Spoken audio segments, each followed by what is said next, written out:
selalu kayak bawa makanan, teriak, "Ma, mau makan gak?" Mau gitu. Malah ayah kalau sama penyakitnya, kalau emang boleh ditukar umur juga pingin banget, lebih baik Rama aja ngerasain. Gak mau ayah Rama yang kesakitan. Sabar ya Rama ya, sabar ya.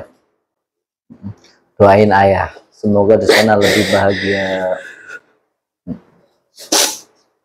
Waktu terakhir kalinya kayak malah nyesel aja gitu, kenapa di detik-detik terakhirnya kenapa nggak nemenin. Itu bunda tirinya sayang ke Rama nggak?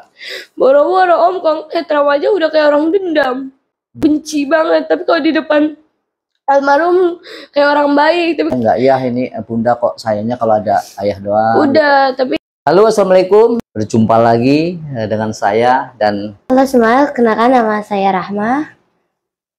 Saya mau cerita tentang kehidupan saya seorang anak broken home yang kehilangan seorang peran figur ayah. Dari saya kecil, saya ditinggal oleh keluarga saya, yaitu ayah dan mama saya bercerai, dan lalu saya ikut nenek saya, dan saya diurusin nenek saya, dan ayah saya menikah lagi dengan janda, memiliki anak 2, dan dari setelah ayah menikah, ayah saya sama sekali tidak memikirkan saya, malah melantarkan saya begitu saja. Mungkin iya masih ngasih duit, tapi jarang banget untuk bermain sama saya. Untuk biasanya kan kalau sebelum ayah menikah, ayah saya selalu ngajak saya main, terus selalu ngajak saya cerita, ngobrol. Dan setelah ayah saya nikah, itu semua kayak hampa banget, kayak berasa nggak punya bapak. Dan kayak semua kan aturan seorang anak pertama itu yang paling cinta pertama itu adalah ayah ya. Tempat curhat, tempat dia berkeluh kesah, tempat dia yang namanya senderannya itu seorang peran ayah itu lebih penting kan. Nah setelah saya menikah kayak, lah kok semua jadi berubah ya. Biasanya ayah saya memperhatiin saya, kayak ayah saya selalu nanya kabar saya gimana, ini sama sekali itu kayak jarang banget. Yang ada malah ayah saya lebih kayak marah-marah mulu ke saya, kayak ngomong, "Kamu tuh udah gede, seharusnya kamu tuh dewasa, jangan apa-apa ayah," ngomong gitu kan. Sampai di sekolah sampai saya pernah dibully, sampai ngomong gini, "Lo tuh anak broken home, lo tuh gak pantas bahagia, lo gak usah ikut gabung deh sama gue," ngomong gitu. Sampai kayak dibanding-bandingin, sampai kayak digibahin, kayak bilang lah anak broken home tuh gak pantas bahagia, ngomong gitu kan. Sampai saya pernah mikir kayak, ya Allah kok gini banget. Kalau misalnya saya diboleh milih, saya gak bakal mau yang namanya terlahir jadi anak broken home. Jadi anak broken home itu sulit banget, melewati rintangan, melewati fitnah. Akhirnya pada suatu saat saya berusaha untuk kayak keluar dari zona namanya kesedihan om. Nah terus saya ketemu lah sama salah satu Habib, itu udah almarhum juga. Beliau dia yang awal mula yang menarik saya untuk pergi ngaji kan.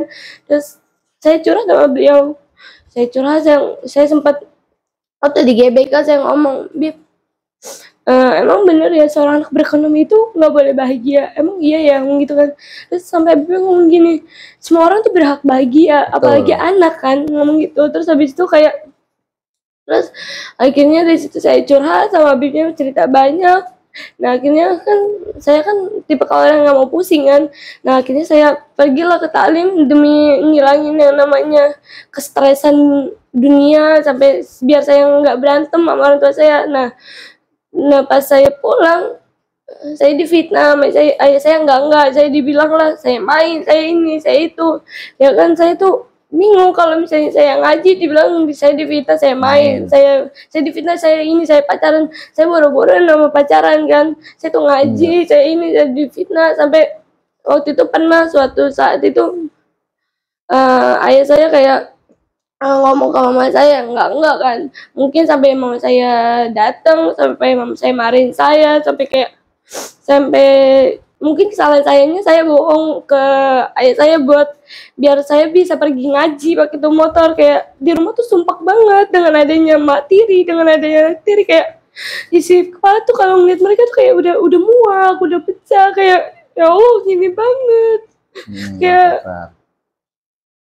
kayak yang seharusnya seorang anak itu hidup bahagia dengan keluarganya, ini malah kayak gimana gitu, kayak malah berantakan sejak kecil, kayak nggak tahu harus arah pulangnya kemana gitu. Sampai saya ketemu sama teman saya kan, tapi saya curhat sama beliau ya kan, walaupun baru kenal.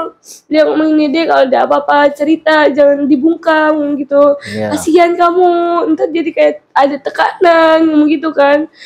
Nah saya kalau di Talim pun saya juga mikir, ya Allah di Talim itu ternyata enak ya, seenak itu ya, setenang itu ya, sampai setiap jam tuh kayak aduh ya Allah, emang apa benar saya tuh nggak berhak bahagia sebagai anak gitu? Apa benar kalau emang benar kenapa harus dilahirin? Karena suka capek sendiri. Kadang kalau misalnya lagi nggak punya duit, kadang kalau mau mama kayak mikir, ya Allah mama ada duit nggak ya, sampai gitu kan. Terus mau minta ayahku juga kayak dia bentak-bentak dulu ngomong gini, lu kerja, makanya lu kerja biar lu tahu rasa susahnya nyari duit gitu. Lu jangan apa-apa minta, jangan ngemis mulu orang tua, lu kerja gitu. Nah dari situ kan kayak mikir, lah kan masih sekolah, apa yang harus dikerjain ya kan. Kalau aku udah gede mungkin aku bisa yang namanya kerja kan. Nah sampai itu sampai saya udah bener-bener saya udah pusing, udah bener-bener nggak tahu harus pulang kemana, sampai saya untuk memutuskan untuk pergi kan. Dari situ saya pergi, ada kali 5 hari saya pergi ke salah satu rumah teman saya kan di asrama gitu. Saya luapin semua emosi saya, sampai teman saya ngomong, udah deh kalau misalnya kamu merasa nggak dianggap, buat apa kamu pulang, kamu di sini aja sama kakak gitu kan. Berarti kamu punya keluarga, tapi keluarga kamu nggak ada yang naungin isi hati kamu. Kayak ibarat katanya kamu tuh ibaratnya cuma sebagai bahan emosi dia doang gitu. Sampai kayak pas dari situ kan udah kan, dari situ saya diteleponin sama bude saya, kamu di mana gitu. Aku bilang nggak ada di rumah gitu, lagi di rumah temen gitu kan. Sampai disuruh pulang saya nggak mau, kayak buat apa pulang juga ujung-ujungnya dimarahin, dibentak-bentak, dipukul, caci maki, buat apa. Apalagi saya paling muak tuh sama anak tirinya. Itu kayak emang awal mulai pas mereka nikah tuh kayak emang udah nggak setuju aja, kayak udah dari awal udah tahu niat sikapnya dia tuh udah jelek banget, udah tahu. Nah makanya dari situ saya nggak pulang. Ada kali 5 hari diteleponin, akhirnya teman saya ngomong, dek coba pulang tengokin ayahnya kan. Ini pas pulang nengokin, dan yang terjadi benar, pulang-pulang dimarahin, dicaci maki, dikatain anak nggak tahu diri, anak nggak tahu etika segala macam.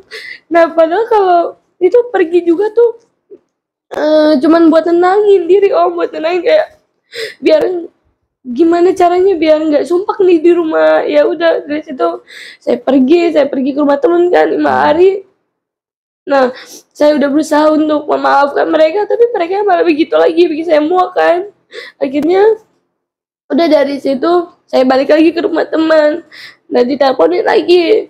Akhirnya di situ ada kali di rumah temen sekitar 10 hari saya ngomong gini, aku bilangnya, Rama mau pulang tapi tolong jangan sampai ada yang namanya keributan, jangan ada yang namanya sampai caci maki segala macam. Mungkin Rama juga punya hati sebagai anak. Rama tahu kalian orang tua, seharusnya sebagai orang tua itu yang namanya orang tua bukannya mencaci, bukannya menghina, itu merangkul, cuma pengen dirangkul, pengen dibimbing, bukan kayak dikata-katain. Seorang anak itu juga punya perhatian, seorang anak itu juga punya yang namanya perasaan, bukan orang tua doang yang punya perasaan. Dia juga mikir, pantesan karena suka mikir dari sebelum kejadian ini juga kan teman juga sempat ada yang kabur juga kan Nah itu sampai sama cerita sama kayak saya, cerita ke saya, Mak kok gini banget ya cerita kehidupan kita yang gak enak banget gitu kan. Pasti kalau orang tua udah nikah tuh kayak buat ketemu orang tua kandung aja tuh susah kayak gitu. Kayak ibarat katanya kita tuh masuk dalam ke dunia neraka aja gitu, kayak mau nggak tahu kita harus mau curhat ke siapa kalau nggak ke teman. Lagi tuh kalau Rama tuh lebih seneng tuh di taklim, kayak banyak teman suka curhat ya kan, selesai pulang kayak sengaja pulang di lama-lama kayak bisa curhat, bisa ngobrol, bisa segala macem. Nah tapi teman-teman tuh malah lebih naungin Rama daripada kayak keluarga. Keluarga, kayak malah keluarga tuh kayak ibarat kita nggak kan, Rama tuh demen diatur tapi cara ngatur mereka tuh salah om. Maksudnya boleh ngatur tapi jangan sampai ada kata kasar yang melekit, kayak waktu ayah saya tuh kayak ya paling saya nggak suka ngomong gini, yang paling saya yang nggak bisa saya maafin ya bener-bener ngomong gini, lu kalau kayak gini terus lu mau jadi apa gedenya gitu, lu mau ikut jejak mak lo gitu kan. Terus udah gitu yang mungkin ayah boleh ngina Rama tapi jangan sampai yang namanya bawa mama ngomong gitu kan karena Rama juga tahu mama ngelahirin Rama itu susah payah sampai yang namanya hampir mau kehilangan nyawanya kan. Seorang anak juga kayak mikir, ya Allah, boleh ayah boleh ngina yang namanya Rama tapi jangan sampai nyentuh namanya mama, sampai dikata-katanya enggak sampai gitu. Ya itu yang membuat Rama benar-benar untuk yang namanya benci sih enggak, tapi kayak kecewa banget sama seorang figur ayah yang seharusnya ayah cinta pertama, yang ngelindungin anaknya di mana anaknya berada. Ini malah seorang bapak yang buat luka pertama, buat trauma pertama sampai segala macam. Dan dari situ juga Rama juga nyadar sih emang mungkin sifatnya Rama yang keras, yang egois, yang ingin menang sendiri kan. Nah pas dari situ Rama juga sempet curhat sama abah kan berdua, itu pas dikasih waktu sama nenek, dikasih ngobrol berdua, ngomong gini, abah boleh, ayah boleh kok yang namanya ngina Rama sepuas mungkin boleh, tapi tolong jangan pernah ngina mama, jangan pernah yang namanya bawa pekerjaan mama gitu. Mama juga kayak gitu juga, kayak gitu juga buat ngasih duit Rama, buat ngurusin adik kan. Jangan pernah yang namanya nyangkutin paut. Mungkin kalau nggak ada mama, nggak ada Rama di dunia ini, mungkin Rama nggak bakal lahir ya kan. Ya udah dari situ kayak, nah dari situ ya Rama udah kayak udah buka, udah kayak udah mulai pelan, udah mulai akrab, udah mulai mau yang namanya ngobrol. Namun Allah cuma ngizinin Rama untuk kumpul sama almarhum ayah itu cuma sebentar, sama almarhum ayah itu cuma sebentar. Oh bapaknya udah meninggal. Sampai yang penyesalan Rama itu pas di saat sakit, kenapa aku gak nemenin, kenapa aku malah harus egois dengan cara ini. Mungkin dengan keegoisan almarhum ayah itu mau anaknya itu jadi manusia lebih kuat, lebih baik. Suatu saat ayah gak ada, mungkin biar tahu rasanya kerasnya dunia gimana. Tapi juga kesalahannya ayah itu ya gitu, terlalu keras gitu. Kamu ikut ayah itu ayah kandung ya. Kamu waktu bapak kamu cerai sama mama kandung kamu itu kamu masih umur berapa? Itu masih kecil banget, masih kecil. Belum sekolah. Oh. Itu udah bisa emang gara-gara ulah ayah saya sendiri ya kan. Seorang perempuan mana yang nggak mau diselingkuhin ya kan om, ya pasti juga kalau misalnya Rama juga kalau diselingkuhin ya Rama juga gak bakal mau bertahan, malah lebih baik Rama ninggalin ya kan. Rama juga tahu pada saat seorang mama Rama yang udah berusaha maafin tapi dia ngulangin, maafin tapi dia ngulangin, kayak gitu juga. Nah dari situ ayah juga sakit kan, sempat waktu sebelum meninggal ngomong juga, maafin kalau selama ayah masih sama ayah di dunia ini udah keras, ngomong gitu kan, udah keras ngedidik Rama, karena ayah mau Rama tuh jadi orang sukses, ayah mau Rama tuh jadi orang berhasil, itu terakhir kalinya. Terus habis itu yang paling aku gak suka dari ibu tiri Rama itu di saat titik-titik ayah Rama meninggal, Rama gak diizinin untuk ke rumah sakit untuk ngikut terakhir kalinya. Itu paling Gak diizinin sama mama gak tirinya. diizinin ikut ke rumah sakit. Itu udah feeling isil banget bakal gak ada om. Kenapa dibawa di mobil itu udah lemes. Pasti sosok seorang anak tuh feeling gak bakal miring kan om. Itu pas masuk ke mobil, itu bau melati di mobil pun udah nyengat. Itu udah feeling ini kayaknya Abah bakal nggak ada. Tapi Rama berusaha kayak, ya Allah jangan ya Abah dulu. Rama masih kecil walaupun Rama tipe ke orang yang gimana tapi Rama masih butuh sosoknya. Ngomong gitu kan. Namun itu berkata lain. Ternyata Allah lebih sayang Abah, lebih pingin lihat Abah juga nggak sakit, lihat Ayah lagi nggak sakit. Terus udah gitu dari situ kan lagi di situ, jujur aku baru pulang haji ya kan, Aqidatul Awam pulang emang udah feeling kan, teman-teman pada ngajak, ayo Rama, ngajak makan gacoan kan. Habis itu bilang nggak deh kak, bilang ini feeling insil udah nggak enak gitu, takut ada apa-apa yang terjadi sama abang gitu. Itu pokoknya udah feeling udah nggak enak. Ini Rama berusaha untuk nenangin, sampai WA Bunda Tiri Rama kan, gimana keadaan Abah, ngomong gitu kan, gimana keadaan Abah. Itu nggak dibalas. Akhirnya itu udah feeling udah gak enak kan. Udah gitu udah berusaha Rama nenangin, Rama tidur, Rama denger kayak ada nangis gitu kan. Kirain Rama itu ada suara apa kayak nangis gitu, udah dari nangis ya. Kirain Rama malah ada apa-apaan kan, nggak mikir sampai abang nggak ada. Di telepon om nangis. Terus udah gitu aku tanyain, om kenapa aku nangis, ada apa, ngomong gitu kan. Terus tiba-tiba om ngomong, Ayah udah nggak ada, ngomong gitu. Dari situ kayak, ya Allah, kenapa di saat Ayah nggak ada aku nggak di sampingnya, di saat Ayah masih hidup. Kayak aku kenapa perkataan Ayah tuh selalu aku nggak denger. Pasti selalu aku, kenapa aku harus jadi anak lawan, anak pembangkang. Kalau waktu bisa diputar, om bener pingin balik ke posisi ada Ayah. Itu paling enak, momennya paling pas. Biasanya kalau misalnya Ayah pulang ngojek kan, Ayah selalu kayak bawa makanan, teriak, "Ma, mau makan gak?" Ngomong gitu. Selalu kadang suka ngajak. Itu pas sebelum mama ibu tiri kan, selalu ngajak.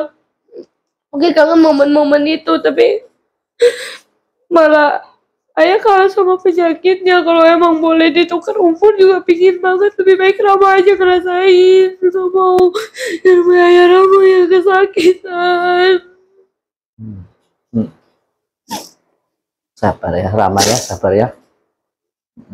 Doain Ayah, semoga di sana lebih bahagia. Ayah kamu punya anak cuma kamu aja? Iya, kalau itu dari yang mama tiri itu anak dari mana itu? Itu bawaan dari bapak tirinya. Bawaan dari mama tiri. Jadi bapak kamu cuma bawa kamu dan nikah sama tante itu sudah punya anak dua. Tapi emang dari sebelum nikah tuh aku emang udah nggak care banget, udah konflik mulu kan, karena emang tingkah lakunya nggak nyenengin om. Maksudnya berarti sering ketemu sebelum nikah? Sebelum nikah juga udah sering ketemu kan, tapi emang mungkin dari Ramanya, entah Rama yang egois, entah Rama yang mana, tapi emang Rama pikir dia tuh mau sama Abah Rama cuma buat numpang tidur, karena beliau kan belum punya rumah kan. Tapi abahnya sayang ke anak tirinya. Lebih sayang ke anak tirinya. Kalau misalnya waktu inget banget waktu HP anak tirinya rusak, kebanting, itu langsung dibetulin. Kalau HP Rama rusak masih gini, coba nabung dulu ngomong gitu. Jangan apa-apa Abah juga. Kalau ngomong gitu kan, juga Abah juga kayak gini tuh, nyari uang susah, panas, ngomong gitu, ngertiin. Tapi kirain anak tirinya selalu dikabulin, ngomong gitu. Karena aku mikir, ada yang anaknya siapa? Kenapa yang malah yang di bagian anak tirinya mulu, sampai kehilangan peran Ayah, sampai waktu terakhir kalinya kayak malah nyesel aja gitu. Kenapa di detik-detik terakhirnya kenapa nggak nemenin? Bunda tirinya sayang ke Rama nggak?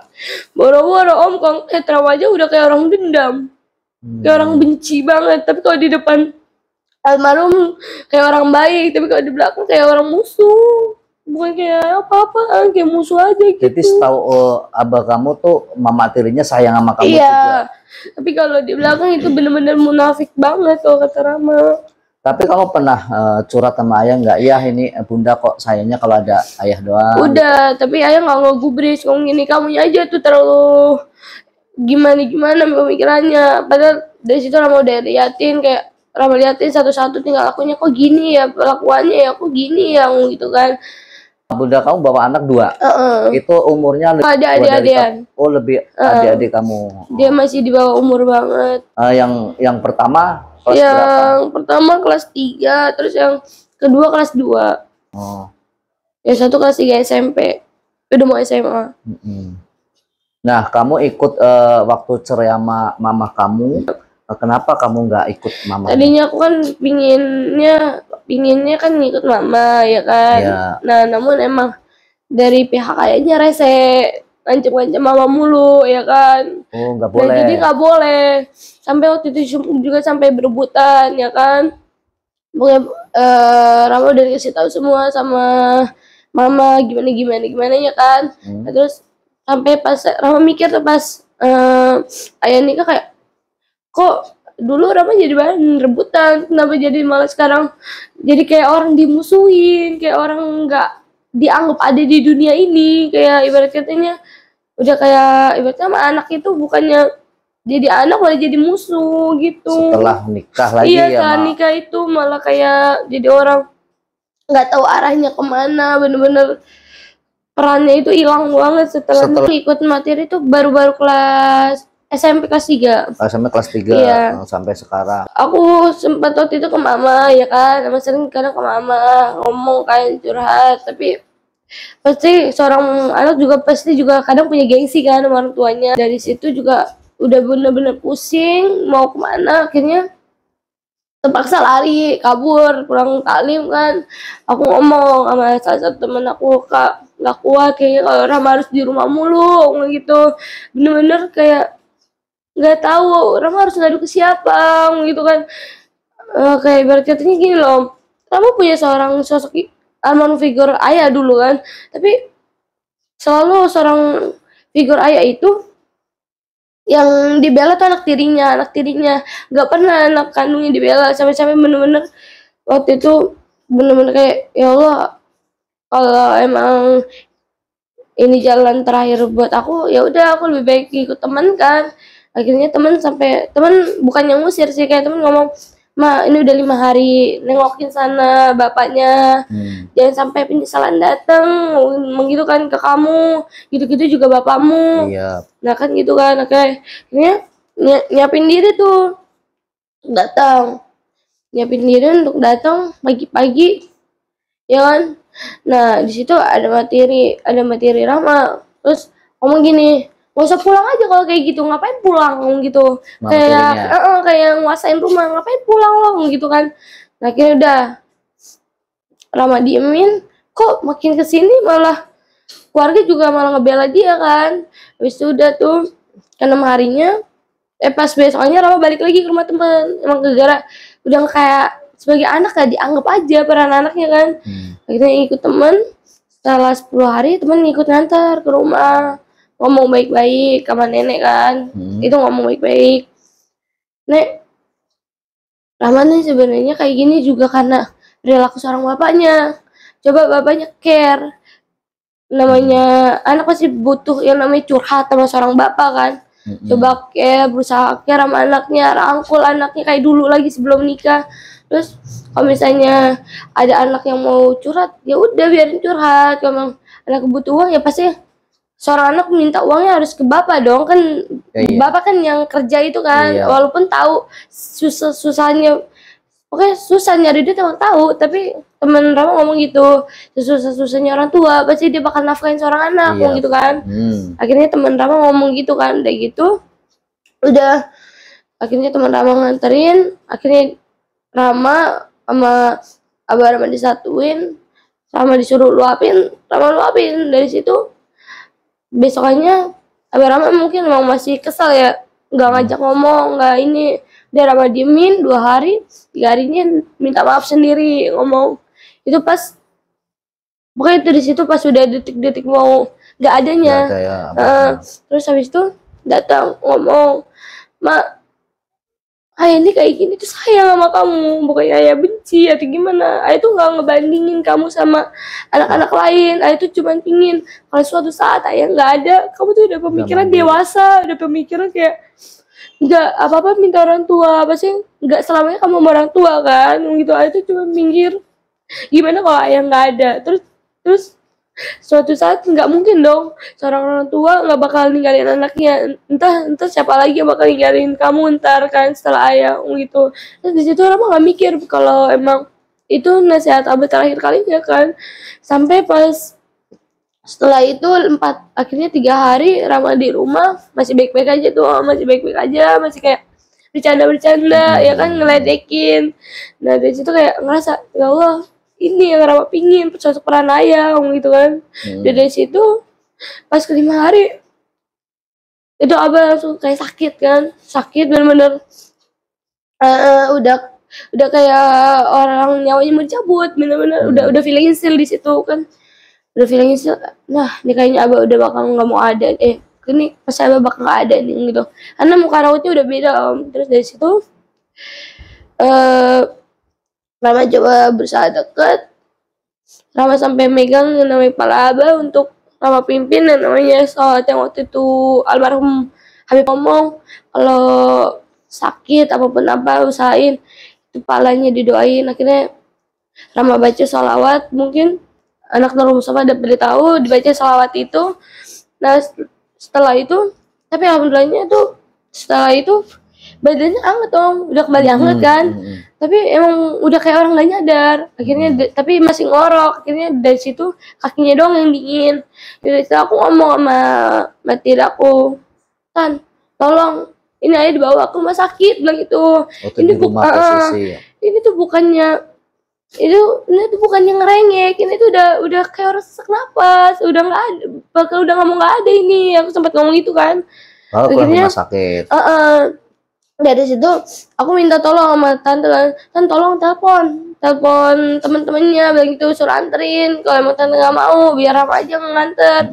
Di situ udah teman-temannya datang pada maghrib, diantar, ya kan, diantar. Itu pas berangkat emang udah feeling, nih kayaknya Abah bakal nggak ada nih, soalnya emang udah bau waktu pas Abah melati. Awal diantar sampai nyampe rumah sakit tuh, rumah tuh semua keliling bau melati Om. Sampai Rama sampai ngomong ke nenek, Nek, nanti kok belum melati ya, gitu, nyium nggak, gitu, enggak, udah tuh. Pas dari situ Rama nggak hiroin, Rama berusaha nenangin diri Rama biar Rama nggak mikir kemana-mana. Rama berangkat ngaji, izin sama Mbak Titi, izin ya untuk ngaji buat nenangin, buat doain, begitu kan. Akhirnya datang pengajian, duduk ya kan. Itu juga emang udah gelisah banget kan. Pas qiyam ada nanya, ya Allah, kenapa belum siap kehilangan Abah, walaupun Rama gimana kan, tolong jangan ambil Abah dulu, itu Rama masih butuh sosok perannya, baru juga akrab, baru juga deket sama Abah, maksudnya jangan yang namanya diambil dulu, ngomong gitu kan. Dari situ pulang udah gak enakan kan, pas nangis dan curhat sama Allah, udah tenang ya kan, ngumpul sama temen bentar, ngobrol, curhat sama temen. Ya temen pas nyampe di jalan ngajak, Mak gacoan yuk, ngomong gitu kan.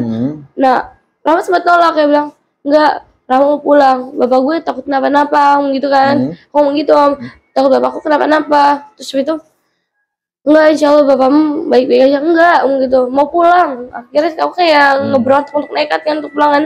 Pas pulang sempet nge-DM bunda kan, Ibu Tiri, Tan gimana, gitu, Ayah gimana, gitu, baik-baik aja enggak, gitu. Enggak dibalas sama sekali. Sampai jam 12 itu notif masuk, baru dari situ dapat kabar. Pas di situ Rama pasti udah tidur, udah 15 menitan tidur, dapat kabar kalau Abah Rama nggak ada. Itu udah dibawa ke rumah sakit? Iya, itu udah dibawa rumah sakit. Akhirnya pas dikabarin, sebelum dikabarin juga itu udah feeling instan karena tasnya udah dibawa ke semua Om. ke rumah, ya kan. Nah, Budi sempat cerita, bapakmu kayak bakal nggak ada. Sebelum itu ngabarin kan, kenapa? Dia yang bilang, iya soalnya itu yang namanya kalau orang kuat itu pasti kan ada kayak gituan gitunya om ya, apa namanya, yang datang ituan di itunya rumah sakit, di komputer rumah sakit. Nah itu ada merahnya, sedangkan yang lain itu nggak ada. Dari situ udah aku udah feeling kan, ini udah aku pulang bentar untuk ngambil jaket kan, karena sebelum beliau meninggal beliau ngomong dingin ngomong gitu. Akhirnya diambilin lah jaket, danterin jaket. Nggak lama kemudian pas Budi nyampe sana, almarhum udah nggak ada.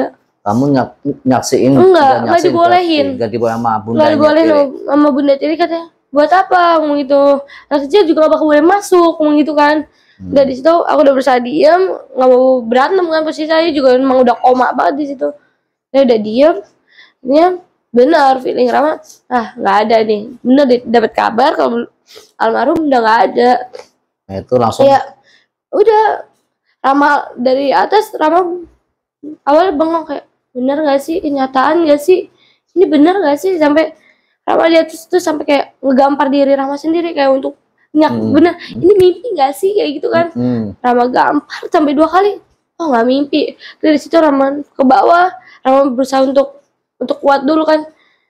Tapi posisi kamu di rumah sakit itu? Enggak, posisi aku di rumah, di atas, lagi baru istirahat kan, habis pulang ngaji. Akhirnya, benar yang ada, dikasih fotonya baru, itu, apa namanya, satu badan tuh lemes kayak, ya Allah, bener gak sih ini bener gak sih, ngomong gitu kan. Sampai di situ kayak, ya udah, sampai sempet pas mau lihat terakhir, pas ngeliat kan di bawahnya kembali warga kan om, di bawah warga, bener-bener abang nggak ada, kayak ya udah kayak orang blow on aja di sana, kayak bengong, kayak ngomong, duh kosong ya. Bang, kayak udah temen-temen kayak ngomong, ya Allah, kenapa nggak Rama aja sih yang diambil, kenapa harus Abah sih gitu kan. Kalau misalnya Rama diambil kan Abah bisa kerja, bisa ini kan kalau misalnya Abah nggak ada, Rama sama siapa? Nggak mungkin dong selalu nyusahin Mama. Rama juga mikir dong, makin dewasa makin punya pemikiran gimana nyari duit, gimana ininya kan. Kadang kalau meminta uang sama Mama aja kadang juga suka mikir. Habis minta duit sama Mama kan, kayak mikir, ngerepotin gak ya? Pas sampai rumah udah mikir, ngerepotin gak ya? Gimana ya kalau misalnya suatu saat Mama nggak megang duit, gimana gini kan, otomatis posisi aku nggak kerja, apa sih kayak mikir kan. Sampai aku waktu itu ngomong ke Mama, tolong cari kerjaan buat Rama biar Rama bisa kerja, ngomong gitu kan. Karena Rama nggak tahu harus minta ke siapa. Kalau minta ke Mama mulu kan nggak enak kan, selalu mikirnya gitu. Ya udah dari situ udah kayak, karena selesai udah sekolahnya. Udah terpaksa harus selesai dong. Emang harus ngeluarin, jadi sekolahnya itu keluar duit mulu setiap acara. Tapi udah lulus atau berhenti? Berhenti. Udah berhenti. Kelas berapa berhenti? Berhenti di kelas 1 SMA. 1 SMA. Ya gara-gara emang kamu mikir juga kan, di situ sekolah elit ya kan. Apa duit kan. Tapi juga ngomong ngerepotin almarhum Abah kan. Dulu pas almarhum Abah masih ada, udah feeling lah itu sekolah elit. Sampai teman-teman Rama ngomong gini, Mak, jangan mau di situ, ngomong gitu. Kenapa? Di sana anak seorang kayak semua, ngomong gitu kan. Udah akhirnya Rama diem, Rama ngehirauin. Di Rama lanjut, pas abang nggak ada baru Rama mutus untuk keluar. Karena emang nggak tahu biayanya harus gimana lagi kan. Walaupun dapat KJP, dapat ini, dapat itu kan, Rama juga tahu kan. Kalau misalnya suatu saat KJP kehambat ya kan, terus Rama tetap melanjutin sekolah, terus ada pengeluaran ini itu, otomatis kan Rama ngerepotin ke Mama kan. Ini udahlah, Rama nggak mau egois, lebih baik Rama aja ngalah, Rama keluar dari sekolah, lebih baik Rama kerja gitu. Itu setelah ditinggal bapaknya itu mama tirinya kerjanya apa setiap hari untuk? Enggak, jadi setelah almarhum nggak ada langsung pergi. Mamanya pergi? Langsung pergi. Oh, itu di rumah bapaknya? Pas malam ke berapa ya, itu awalnya masih ikut ngaji, terus malam ke-7-nya baru beliau pergi. Oh, beliau pergi. Sekarang sudah di rumahnya yang rumah mama orang tuanya beliau. Ikut sana. Anaknya dibawa semua. Dibawa semua. Kamu sering datang ke sana nggak, silaturahmi? Enggak, karena emang almarhum Abah Haji juga benci sama keluarga mereka. Karena di saat almarhum Abah nikah sama mereka, itu nggak dapet terus tuh, Om. Oh gitu. Jadi kayak nggak dianggap. Sama keluarga aku juga ngomong kayak, keluarga aku juga sebenarnya nggak setuju sama beliau, karena juga emang keluarganya nggak ada sopannya juga. Di saat almarhum ayah nggak ada aja, beliau berani namanya datangin mantan suaminya. Sama aja nggak ada etika kan, Om. Kayak gitu lagi berduka, lagi banyak orang, dia bisa-bisa ngenalin mantan suaminya ke Uti, ke mama, kayak ini kayak itu, kayak iya, aku yang di dalam kayak, ya Allah, kok ayah Rama kayak orang nggak dihargai ya, padahal kan udah nggak ada. Apa balikan lagi itu mungkin? Nggak tahu deh, kalau itu urusan dia sama Allah aja kan. Rama juga nggak mau tahu urusan dia kan. Tapi selama ini lost kontak. Udah, emang Rama nggak pingin kontak-kontakan sama dia, kayak udah Rama blokir. Emang tipe kalau Rama bukan benci sama, tapi kalau Rama udah kecewa sama tuh orang, jangankan nyapa, untuk senyum pun nggak mau. Betul. Kamu udah merasa udah tersakiti banget, sampai udah sakit, udah bener-bener udah dibuat kecewa gara-gara beliau datang ke kehidupan Rama. Rama kehilangan peran ayah di hidup Rama. Ya udah gitu. Direbut kasih sayangnya ya. Jadi dia pingin anaknya dia bahagia, tapi dia nggak memikirkan seorang anak yang kandungnya ada di situ gitu. Makanya kalau ketemu pun ya udah, bukan sahai sih, malah nggak pingin sahai. Kalau misalnya ketemu dia ngeliatin Rama sinis, ya Rama nggak balas sinis, kayak Rama masih bisa senyum. Betul ya. Karena Rama tipe orang, Rama pernah diajarin sama Habib, sabar, ikhlas, ridho, pegang itu amalan gitu. Kalau misalnya biarin orang mau ngomong apa ke kita, biarin orang mau jelekin kita apa, yang penting kita jangan pernah nyakitin orang. Karena ingat, umur nggak ada yang tahu, baik mati, nggak baik mati, udah gitu aja. Betul, ya. Kalau emang lagi kesusahan, Habib selalu ngomong baca tuh sholawat Sayyidi Sadat 11 kali, usahain ngomong gitu kan. Kalau lagi gelisah atau apa, baca itu sholawat. Emang pas Rama baca sholawat itu pas di pengajian itu emang langsung tenang, Om. Bener-bener pas awal kan Rama pas di pengajian kan ada Habibnya juga kan. Habib mimpin tuh sholawat ya. Tenang, bener-bener ikutin gimana kan. Terus sampai doanya pas qiyam tuh aduh, bener-bener Rama nangis sejadi-jadinya, sampai dipeluk sama teman-teman Rama. Itu baru tuh yang namanya bukan beban hidup ya, kayak pikiran tuh semua lepas. Kayak lepas banget ya. Ya Allah, enak banget kalau hadir di talim, bisa ngaji, bisa tular soleh, bisa ini. Jadi seberat apapun masalah, yang penting ya itu jangan pernah ninggalin pengajian sih kalau kata Rama sih. Walaupun masalah sebesar apapun, walaupun berarti gini, kalian mau ngerti ilmunya, mau nggak ngerti ilmunya, yang penting datang. Itu udah bagus sih kalau kata Rama, udah gitu. Rama lagi hancur-hancurnya, itu udah lama banget Rama kenal Rama. Itu pas itu kan Rama sempet ninggalin berapa tahun gitu. Ini Rama datang, Rama pas Rama ninggalin itu udah lumayan lama ninggalin pengajian. Akhirnya Rama datang pas sama kalinya lagi tuh, datang duduk tenang aja, kayak selesai dari situ Rama diajak ke rumah temen kan, maksudnya buat tenangin diri dulu, takutnya kalau pulang gitu kan.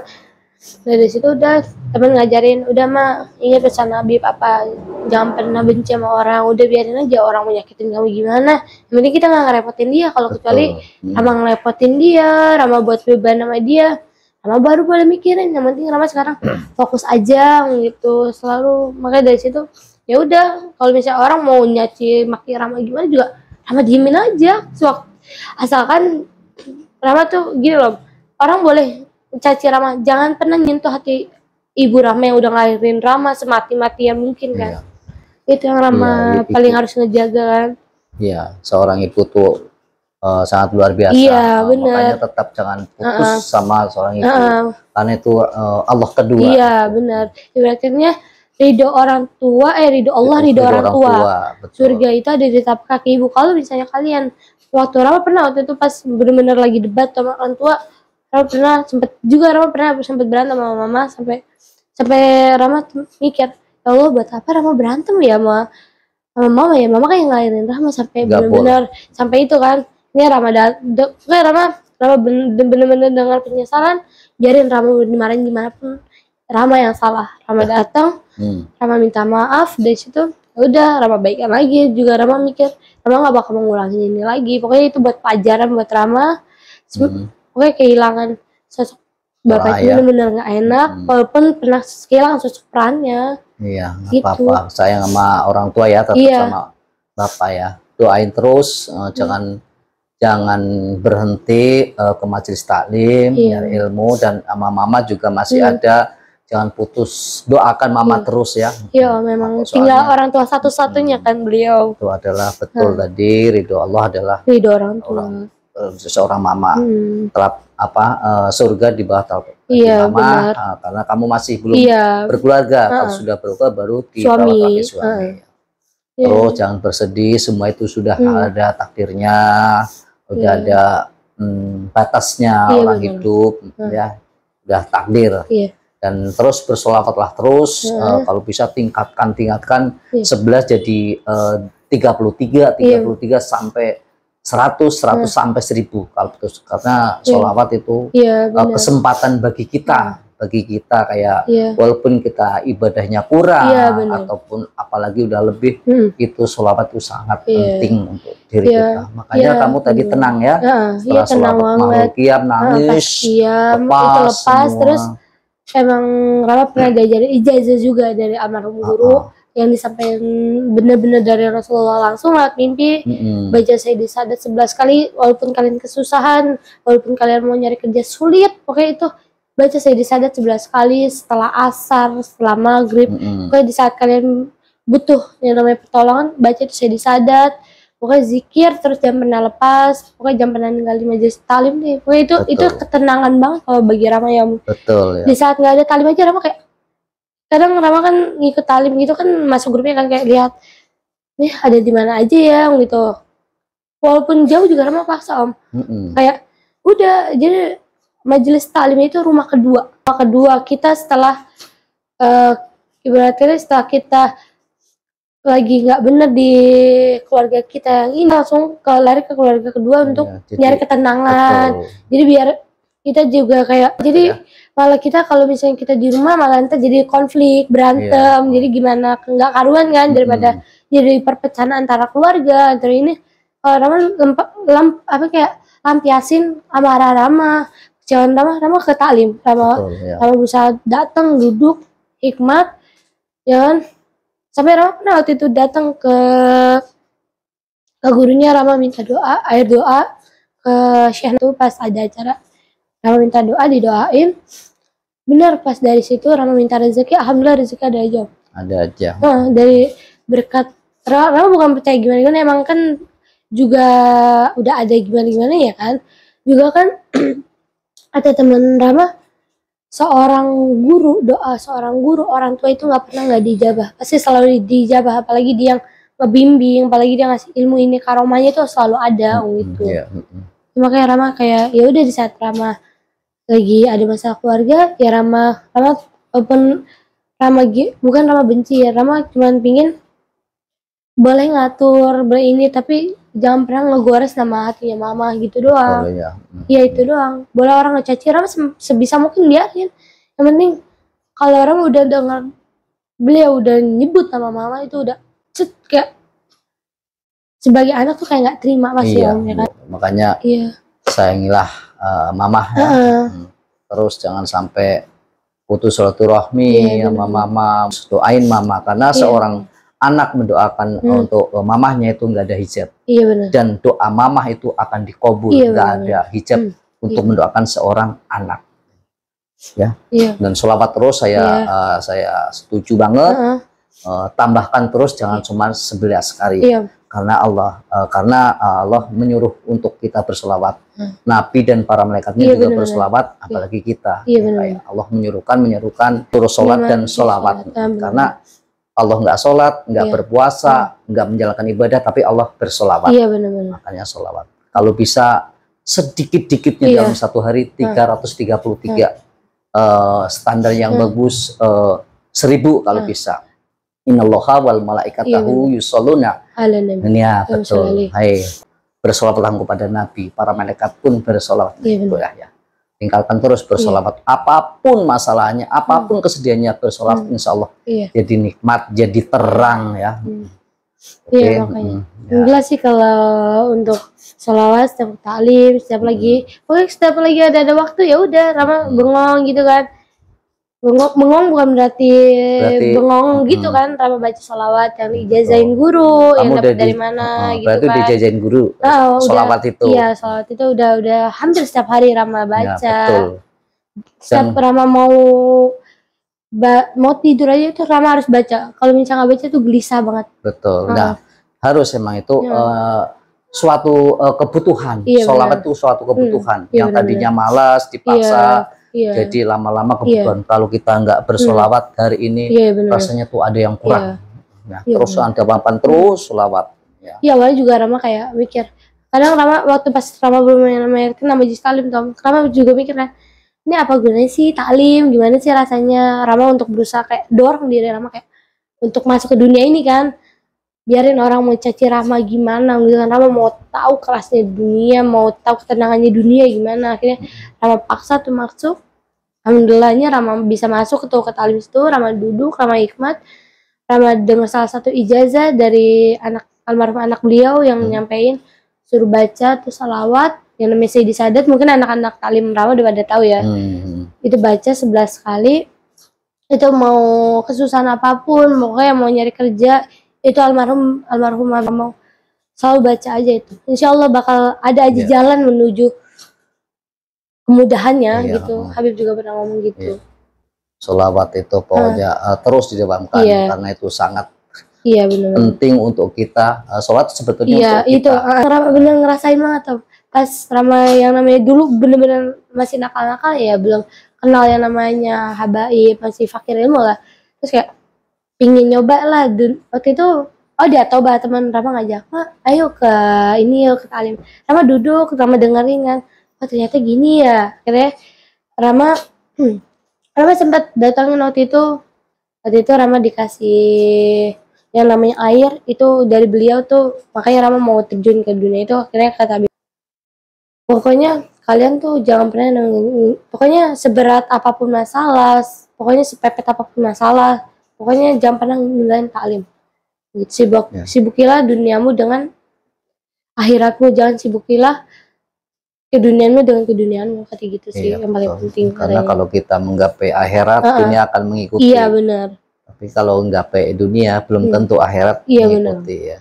Karena juga berkah guru itu emang benar-benar nyata sih. Betul, kamu kalau selawat niatkan, kamu baca hadiah juga ke nabinya, ke sahabatnya, ke malaikatnya, ke gurunya yang ijazahkan itu, terus ke orang tuanya, kakeknya, terus ke diri kamu.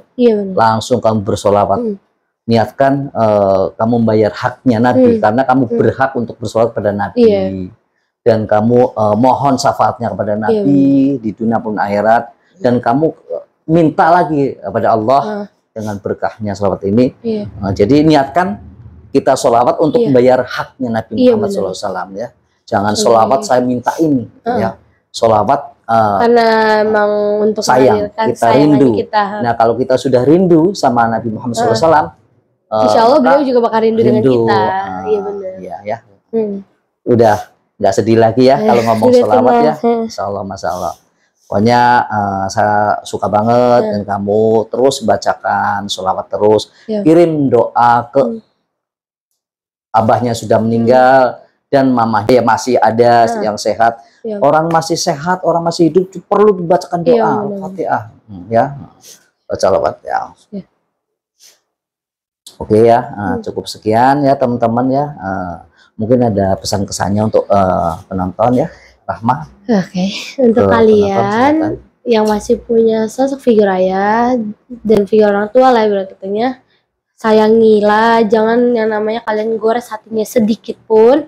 Dan Rama minta untuk kalian untuk tetap sholawat pada Nabi di saat kalian lagi kesusahan, lagi ini pokoknya baca tuh sholawat, sholat apapun. Kalau menurut Rama, kalau kalian mau baca sholawat yang dijajain oleh guru Rahma, Habib Hasan bin Ja'far bin Umar bin Ja'far, itu baca sholat Sayyidi Sadat 11 kali, insya Allah sesusah apapun kamu mau nyari kerjaan, sesusah apapun kamu mau nyari jalan, pasti bakal ada. jalan. Amin, amin. Itu yang harus diamalin ya. Amin. Oke, teman-teman ya, terima kasih sudah ngikutin video ini dari awal sampai akhir. Salam sehat selalu, sukses selalu. Assalamualaikum warahmatullahi wabarakatuh.